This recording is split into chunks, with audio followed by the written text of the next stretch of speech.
tem que falar. Vamos lá? Meus irmãos, abra sua Bíblia aí. Fiquei tão emocionado com esse no capítulo 7 de Mateus. Achei que eu tinha apertado. Capítulo 6, melhor dizendo. Versículo 25, 26 e o 27. Mas nós vamos dar uma ênfase bem forte no verso 27. Se você puder se colocar de pé comigo, por alguns segundos, por gentileza. Pastora Rita, se não fosse o Espírito Santo na sua vida, eu diria que você teria lido meu papel lá em casa, viu? Mas como você ficou o dia inteiro fora, não tem como eu dizer. Quando ela começou a falar que o crente ele tem que adquirir algumas características para que o Espírito Santo acrescente na vida dele, ela falou quase tudo a pregação. Ela pregou tudo e resumiu em poucos segundos. Mas eu vou tentar passar um pouquinho aqui do que ela falou aqui. Amém? Vamos ver comigo. O título diz: não andeis ansiosos. Versículo 25. Por isso vos digo, não andeis ansiosos pela vossa vida, quanto a vez de comer ou de beber, e pelo vosso corpo, quanto a vez de vestir. E não é a vida mais do que o alimento, e o corpo mais do que as roupas. Olhai para as aves do céu, não plantam nem colhem, não ajuntam em celeiros, contudo o vosso Pai Celestial as alimenta. Não tendes-vos muito mais valor do que estas? Versículo 27. Qual de vós poderá, com suas preocupações, acrescentar uma única hora ao curso de sua vida? Diga comigo: acrescentar. Mais uma vez, acrescentar. Mais uma vez, para você não esquecer: acrescentar. Possa sentar, glorificando a Deus. Amados e queridos irmãos, hoje nós vamos tratar de um assunto muito importante desta campanha, que fala sobre a vida de um rapaz de 17 anos, chamado José. Menino este, que o seu nome, o significado dele é aquele que acrescenta, ou o significado seja, um acréscimo de Deus.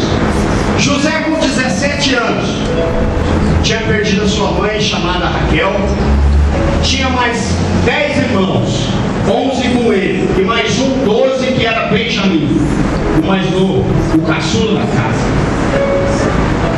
O irmão mais de carne, de sangue, era o seu irmão Benjamim. Todos eles, os outros eram irmãos por parte de mãe, porque Jacó teve mais 3 mulheres: Bila, Leia, se eu não me engano, Raquel, que era a mãe dos dois, e a outra eu não me lembro o nome agora. Mas vamos adiante. Jacó amava José.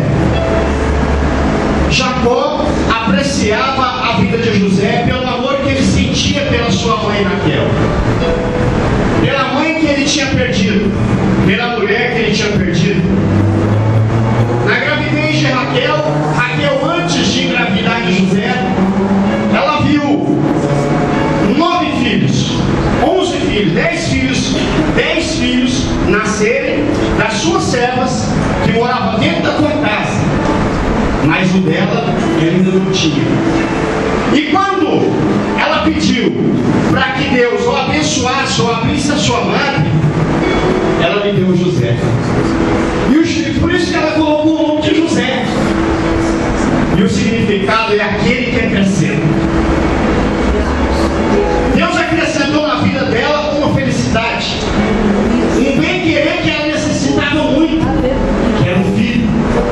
Todos vocês que são mães, ou eu que sou pai, eu sei o valor que um filho tem.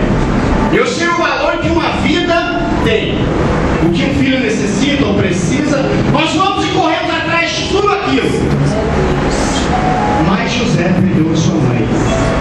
A história diz que ele perdeu mais ou menos com 10 ou 11 anos de idade a sua mãe. Lembrava do rosto sua mãe. Perdeu a sua mãe e começou a conviver só com o seu pai. Tudo que ele precisava ia direto a Jacó. Pai, isso. Eu preciso disso. Então a intimidade que ele tinha com Jacó era sobrenatural. O amor que Jacó também tinha por ele, o apreço que Jacó tinha por ele, a Bíblia diz que era mais forte do que Benjamim, o caçula. Era uma coisa de Deus. E a história de José começa a se desenvolver quando seus irmãos o jogam no poço.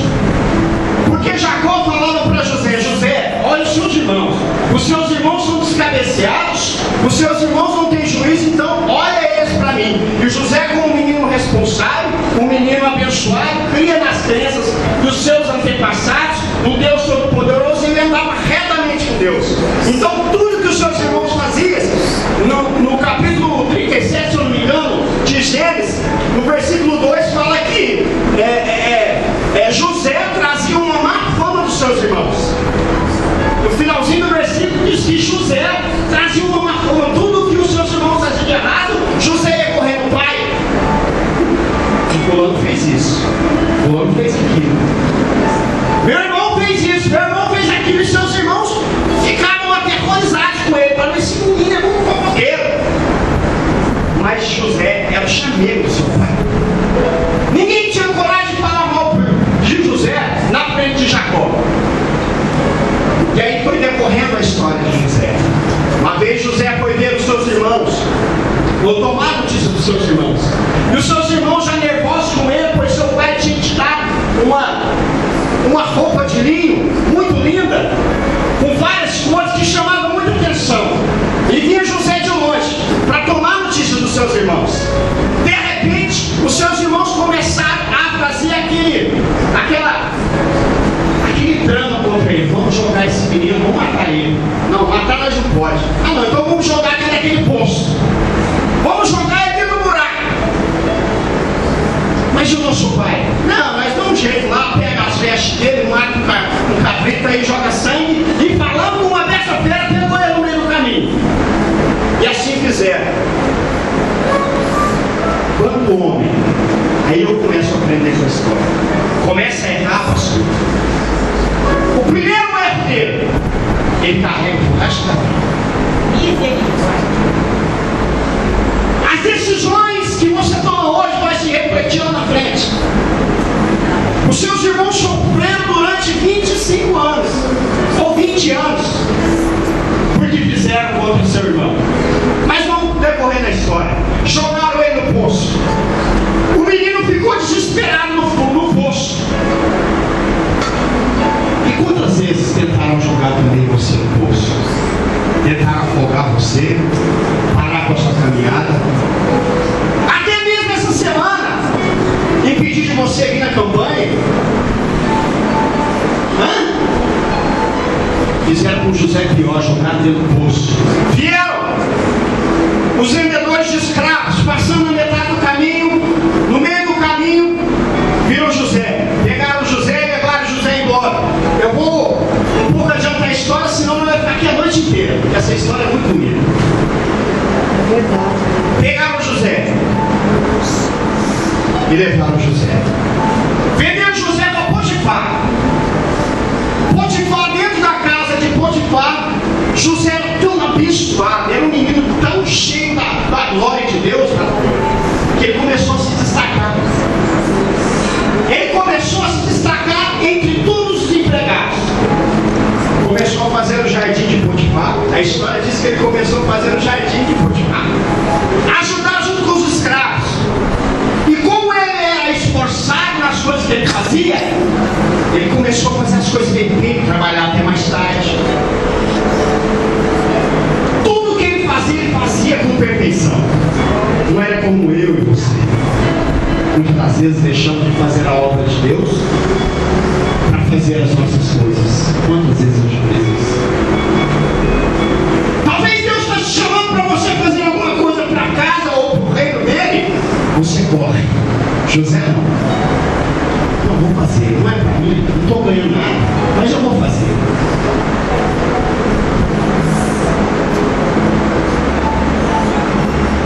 olharam para José e falaram: esse menino aí, ele tem destaque, ele tem dom. Vou chamar ele para trabalhar dentro da minha casa. Ó, vou te levar para trabalhar dentro da minha casa, para tomar conta de todas as minhas coisas. Tudo que você põe a mão, tudo que você põe a mão, prospera. Tudo que você põe a mão, multiplica. Então você vai trabalhar lá em casa. Quando ele chegou na casa de Potifar, as coisas começaram a andar. Os bens de Potifar multiplicaram 5, 6 vezes mais. Os bens de Potifar aumentaram. Falou: mas espera aí, esse menino é bom mesmo. E aí começa a crescer os olhos para tudo quanto é lado. Inveja. A pessoa te olha com outros olhos. Ele ali é diferente. Aonde você está, você tem que ser diferente. Você tem que se destacar. Não é que você é melhor do que ninguém, não. É porque o Espírito Santo está dentro de você. Fala para o seu irmão: o Espírito Santo está na tua vida. Fala aí você. Tem o valor dele. Você tem e é obrigado a estar num lugar de destaque. E para que isso aconteça, você tem que aprender. É o que está acontecendo aqui, não é? Bom, eu estou aprendendo. Eu aprendi 11 dias. Hoje eu estou aprendendo de novo. 11 dias. E amanhã eu vou acabar a lição. Amanhã eu vou receber o meu diploma. Quem vai receber o diploma? Aqui lá fora. Amanhã é o dia do diploma. Quem vai dar? Eu vou. E aí foi José. José começou a prosperar.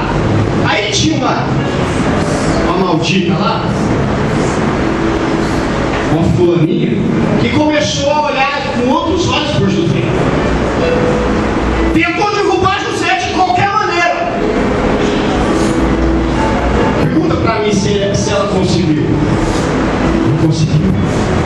Sabe por quê? O Espírito Santo estava na vida de José. Deus estava na vida de José. Você está sendo preparado esses 11 dias para enfrentar o inimigo, as afrontas, o diabo durante 12 meses. Dê valor a essas pedrinhas aqui, ó. Dê valor a essa palavra que está sendo direcionada no teu coração. Você está sendo preparado, gerado, feito como o oleiro faz um barro, pastor. Como o oleiro põe o seu carinho, o seu amor no barro. Assim você está sendo feito aqui neste lugar. E foi José. Ei, rapazinho que sofreu. Por quê? Que todo cristão, toda pessoa que acredita em Deus tem que sofrer para receber a vitória. Tem que aprender. Se eu não tivesse aprendido no passado, pelas lutas, pelas provações, eu seria o mesmo Sérgio miserável lá de Franca. Um dia eu sentei no cantinho, há 2 anos atrás, naquela última cadeira ali. Um terno emprestado do Wagner. Eu falei assim: nossa, que igreja bonita. Que a igreja que eu congregava lá era uma igreja enorme. É uma igreja enorme. Cabe mais ou menos umas 800 pessoas. É enorme. Mas eu achei tão linda, pequenininha essa igrejinha. É igual aquela igreja da Cassiane. Igreja pequena. E eu sentei ali e falei assim: um dia eu vou pregar. José era sonhador. José era um homem sonhador. Ele sonhava lá na brecha. Eu falei assim: ah, meu sonho é ter uma captiva. Eu vou ter uma captiva aqui. E José sonhou. Sonhou que seu pai, a sua mãe e mais 11 se inclinavam. O sol e a lua e mais 11 peixes se inclinavam sobre ele. Por isso que seus irmãos jogaram ele lá no poço. Por isso que os seus irmãos quiseram destruir ele. Tudo invejoso. Pessoa invejosa é pessoa que não consegue se destacar, que não tem o Espírito de Deus na vida. A inveja, ela quebra a pessoa e joga ela no chão. Não tem inveja. José não tinha inveja de ninguém. Ele sonhava, ele delirava. Quando ele deitava assim, com aquela